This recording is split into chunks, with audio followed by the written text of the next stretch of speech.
Affaires étrangères de la Malaisie. Et je donne à présent la parole à son Excellence Badr Ahmed Mohamed Abdelati, ministre des Affaires étrangères, de l'immigration et des expatriés égyptiens.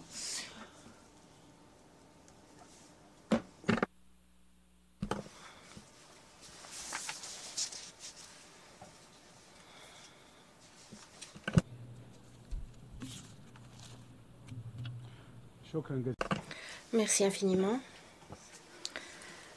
Mesdames, Messieurs, chefs de délégation, Monsieur Philomène Young, président de l'Assemblée générale des Nations unies, Monsieur Antonio Guterres, secrétaire général des Nations unies, je m'adresse à vous du haut de cette auguste tribune en un moment critique et une crise complexe qui secoue le Moyen-Orient et le monde entier, vous portant la vision de l'Égypte fondée sur l'histoire et tournée vers l'avenir.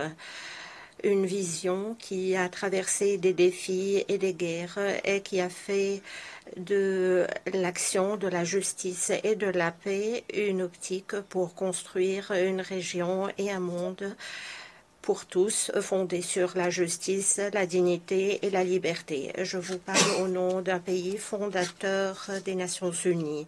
Tous savent notre rôle pour la construction des ponts et des consensus et sa défense des intérêts de son espace arabe, africain et au sein des pays en développement. Nous sommes convaincus de l'importance de préserver un système multilatéral efficace et la construction de relations internationales stables fondées sur le respect du droit international et de l'expansion de la paix et de la coopération. Aussi, estimons-nous nécessaire de sonner l'alerte en ce moment précis. En effet, le système international fondé depuis environ 8 décennies connaît un défaut structurel à l'heure actuelle, la rongeant et menaçant son existence à cause du manque d'efficacité, le manque d'inégalité et l'expansion du système de deux poids, deux mesures. Les jeunes de par le monde posent des questions légitimes sur l'utilité du système international multilatéral et son rendement sur les hommes contemporains. Lui fournit-il la sécurité? Ce système l'est-il pour lutter contre la pauvreté et la faim? Le protège-t-il contre le changement climatique? Lui fournit-il la connaissance et l'aide-t-il à s'adapter à la technologie? Le sauve-t-il par ses interventions de l'occupation, du terrorisme, des tueries et de la destruction? Applique-t-il des critères unifiés et transparents pour toutes les questions? Devant ces questions, et au vu des questions légitimes semblables soulevées lors des préparatifs pour le sommet de l'avenir et les résultats positifs du sommet de l'avenir dont nous nous félicitons, car c'est là un pas positif en faveur de la revitalisation et de l'efficacité du système international multilatéral et en son cœur l'ONU, permettez-moi de vous présenter une vision précise pour retrouver la confiance et la crédibilité et pour contrer les deux poids, deux mesures. Une vision permettant le renouveau de notre système multilatéral et pour renforcer sa capacité à construire un avenir meilleur pour nos peuples par 5 principes essentiels.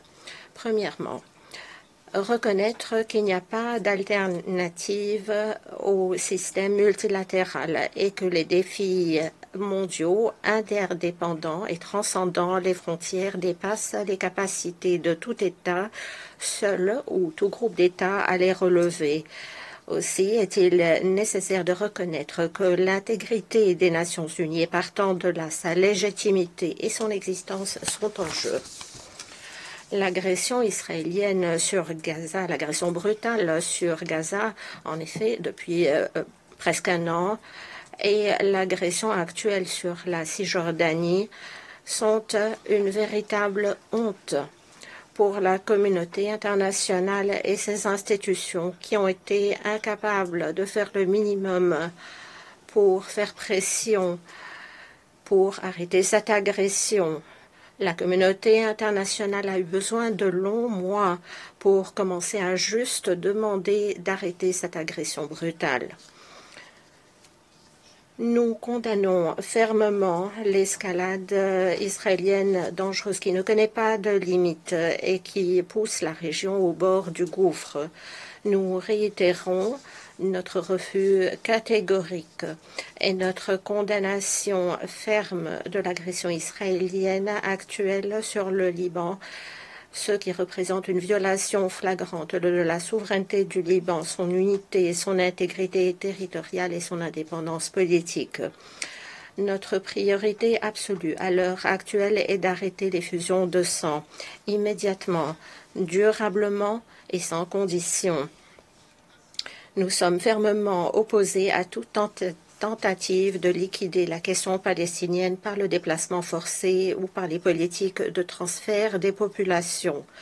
Nous accordons une grande importance à l'accès immédiat et sans condition de l'assistance humanitaire et médicale aux habitants civils sans armes de Gaza. L'Égypte a déployé des efforts intensifs de médiation avec nos frères du Qatar et avec nos amis des États-Unis. Cependant, Israël a fait échouer ses efforts sur plusieurs mois. Nous réaffirmons que la création d'un État palestinien indépendant sur les lignes du 4 juin 1967 avec pour capitale Jérusalem-Est reste le seul moyen pour une solution juste d'ensemble, ramenant la stabilité à la région et au monde entier, car cette question est la question primordiale et le cœur du conflit dans la région.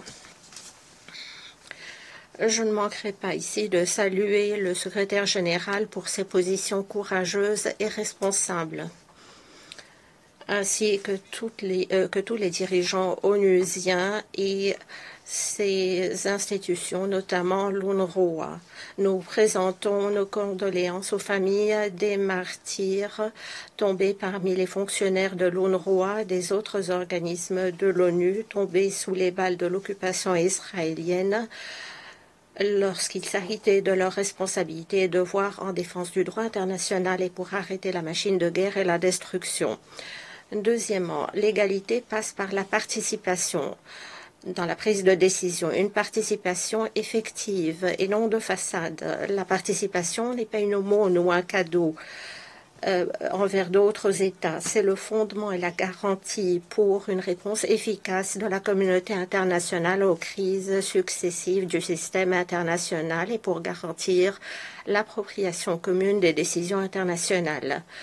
Aussi, nous ne pouvons pas accepter que l'Afrique et les pays arabes demeurent sans représentation permanente avec toutes ses prérogatives au Conseil de sécurité.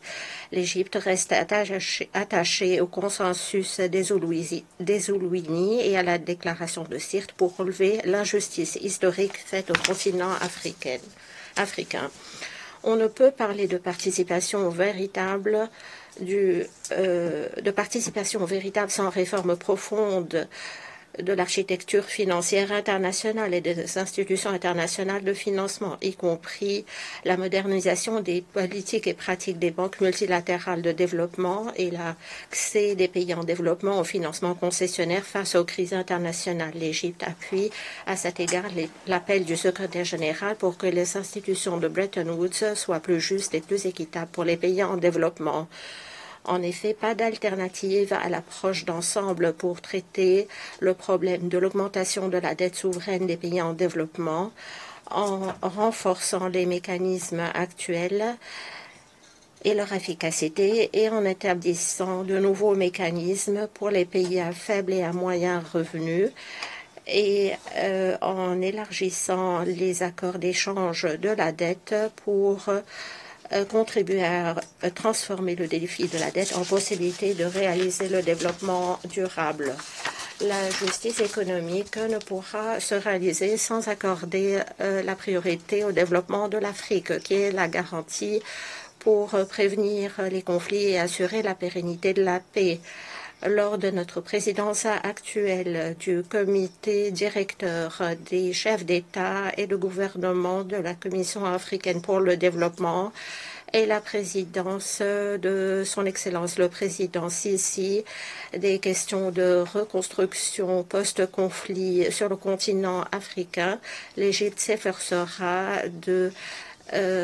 d'accélérer le processus de développement pour réaliser l'agenda de l'Union africaine à l'horizon 2063. Troisièmement, le changement des différences des ressources entre les États en avantage comparatif passe par le principe de responsabilité commune mais différenciée, notamment pour ce qui est du changement climatique, la gouvernance des ressources naturelles limitées sur notre planète. L'augmentation des engagements climatiques est directement liée au type et volume du financement international et d'appui en capacité technologique pour mettre en œuvre les mesures climatiques au niveau national. La propriété nationale des projets garantit l'harmonisation entre les priorités internes, les ODD, et l'intégration des dimensions économiques, environnementaux et sociaux et garantit que la transformation soit équitable et n'empêche pas le droit au développement ou la lutte contre la pauvreté. Telle était notre priorité à la COP27 de Sharm el-Sheikh. Notre boussole pour aboutir à des résultats efficaces et pratiques. L'accord sur le mécanisme de financement des dommages et pertes pour aider les pays en développement les plus menacés par le changement climatique. Quatrièmement, le principe de participation et responsabilité partagée va naturellement de pair avec le refus de l'unilatéralisme dans la gestion des ressources mondiales et le règlement des conflits qui leur sont associés. Cela s'applique bien entendu sur les cours d'eau internationaux transcendant les frontières, notamment dans le cadre d'une crise d'eau mondiale qui affecte l'Égypte en particulier. L'Égypte est un pays à haute densité démographique et est situé dans une zone désertique aride. Elle dépend presque entièrement sur le Nil pour répondre à ses besoins grandissants en eau. Ces principes changeant en eau. Le principe de coopération avec les pays frères du bassin du Nil représente le principe de l'approche égyptienne pour parvenir à la meilleure façon de gérer notre ressource commune pour réaliser les intérêts conformément aux règles du droit international pour réaliser l'utilisation équitable et raisonnable sans tort conséquent pour les pays en aval. Nous continuons de travailler pour attirer les investissements étrangers pour les projets de développement conséquents selon les règles du droit international concernant les pays du bassin du Nil. Malgré les efforts sincères de l'Égypte, l'Éthiopie a insisté dans ses atermoiements et intransigeances de falsification des faits, d'imposition de l'état de fait en construisant et en mettant en service le barrage de la Renaissance en contrevention aux règles du droit international sans égard aux effets sur la vie de millions dans les pays en aval, en Égypte, au Soudan. Après 13 ans de négociations vaines et après des mesures éthiopiennes unilatérales contrevenant de façon flagrante au droit international, notamment la déclaration de principe de 2015, la déclaration présidentielle du Conseil de sécurité de 2021, les négociations se sont interrompues en décembre 2023. L'Égypte continuera d'observer les opérations de remplissage et de mise en service du barrage éthiopien de près, tout en conservant ses droits de par la charte et de prendre toutes les mesures nécessaires pour préserver les intérêts de son peuple et son existence. Ceux qui pensent que l'Égypte ignorera ou tolérera une menace existentielle se trompent. Cinquièmement, le rôle important et appréciable que jouent les Nations unies pour traiter des défis naissants comme la coopération numérique, le crime et la cybersécurité ou l'intelligence artificielle ne doivent pas nous faire oublier les objectifs essentiels, à savoir la sécurité collective, car c'est là sa mission essentielle et la raison d'être de l'organisation, le maintien de la paix et de la sécurité internationale. Le système de sécurité collective, y compris le système de désarmement et de non-prolifération, ont été ébranlés. La menace directe ou tacite d'utiliser l'arme nucléaire n'est plus devenue une chimère démoniaque, mais nous l'avons vue comme menace directe lors de la guerre contre la bande de Gaza. Nous le voyons quotidiennement dans la modernisation par les États nucléaires de leurs arsenaux et leurs menaces indirectes d'utiliser l'arme nucléaire sans tentative sérieuse d'arriver à un monde exempt d'armes nucléaires ou d'assurer l'universalité du TNP ou la création de zones exemptes d'armes nucléaires ou des autres armes de destruction massive au Moyen-Orient, conformément aux décisions et conclusions des conférences d'examen du TNP, notamment la décision concernant le Moyen-Orient de 1995. Nulle région au monde n'est plus affectée par le déséquilibre du système de sécurité collective que l'Afrique et le Moyen-Orient. Ce qui attire l'attention et que nous regrettons, c'est l'augmentation des résolutions du Conseil de sécurité créant des opérations de maintien de la paix, alors que le Conseil de sécurité est incapable d'arrêter la maladie des conflits.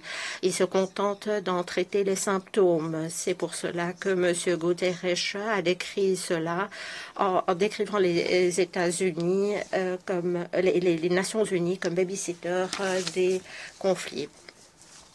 L'environnement de conflit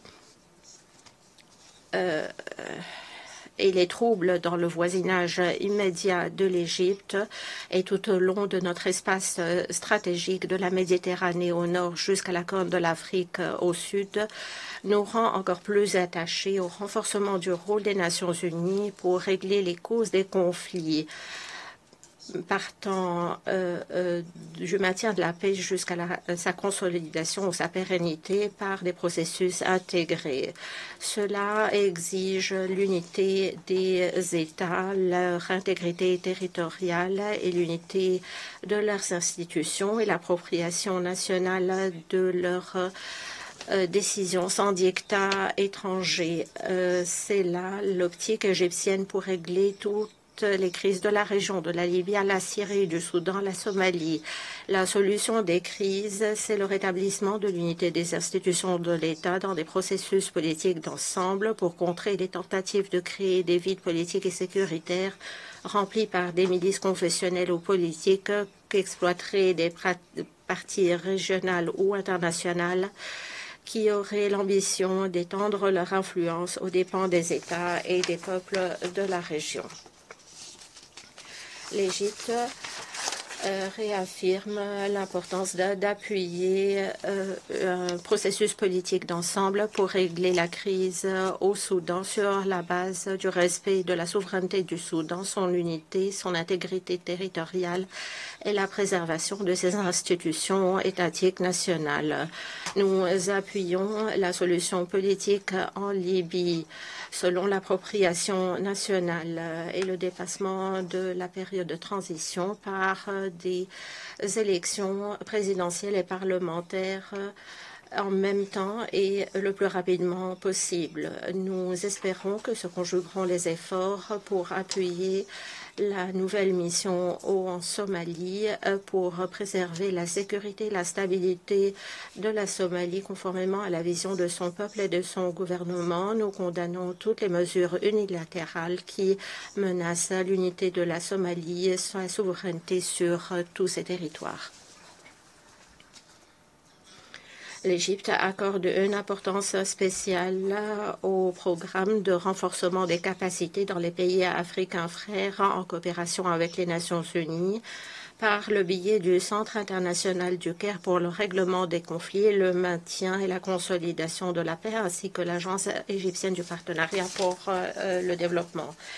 L'Égypte s'engage à travailler sérieusement avec tous nos partenaires régionaux et internationaux pour retrouver l'égalité et pour contrer les deux poids et deux mesures, l'hypocrisie internationale et pour revitaliser le système multilatéral et pour mettre en œuvre des principes unifiés conformément aux buts et principes de la Charte des Nations unies. Nous assumerons nos responsabilités dans le cadre de la réponse humanitaire pour répondre aux crises dans notre espace régional. Nous sommes le 3e pays au monde qui reçoit des demandes de refuge en 2023. Si le peuple égyptien généreux, sous la direction de son président Sisi, s'acquitte du plus grand fardeau d'appui à nos frères des pays arabes et africains, plus de 10 millions de réfugiés, d'invités que nous accueillons. Il y a des limites que nous ne pouvons pas dépasser à cause des charges qui nous obèrent. La communauté internationale a donc une responsabilité certaine pour combler le déficit de financement et pour mobiliser les ressources nécessaires afin de répondre aux opérations humanitaires et aux besoins des réfugiés des pays qui connaissent des conflits.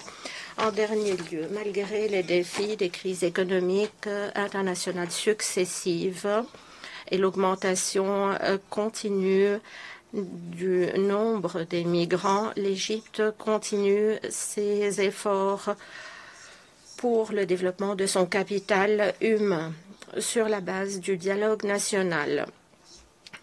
Elle donne la priorité au système des droits de l'homme et la démocratie, non pas pour contenter des partis externes, mais en réponse aux aspirations du peuple et pour les jeunes et pour la parité des femmes. Nous avons terminé d'adopter le premier plan d'action national sur la femme, la paix et la sécurité et nous mettrons en œuvre la stratégie nationale sur les droits de l'homme. Nous continuerons d'œuvrer pour consolider la paix et la stabilité dans la région et dans le monde, inspirés par les valeurs d'une civilisation égyptienne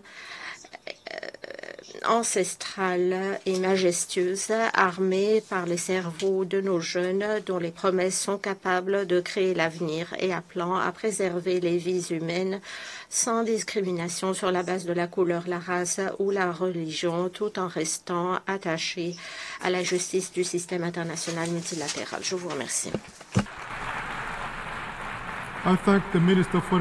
Je remercie le ministre des Affaires étrangères, de l'immigration et des affaires de la diaspora de l'Égypte de son intervention.